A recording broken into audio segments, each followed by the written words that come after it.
Hi everyone, welcome back to this channel. In this tutorial, I will show you how to turn any photo into an ethereal underwater fantasy portrait using Pippit AI.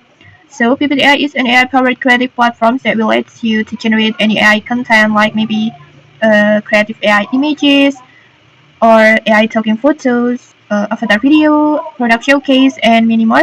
And then in here, I will use this tool to create an ethereal underwater fantasy portrait. And if you like to try it yourself, just click the link in the descriptions or pin comment to access this tool. And okay, let's get started. First, just open Pippit AI and then go to Image Studio and then just use AI designs and put your photo on here like this. And then next, just write your prompt. Before I already prepared my prompt like this. You can just copy my prompt, or if you want to create your own prompt, just feel free to create it. And then next, just choose your AI model and then just use your ratio. And then next, just click submit and wait for the process.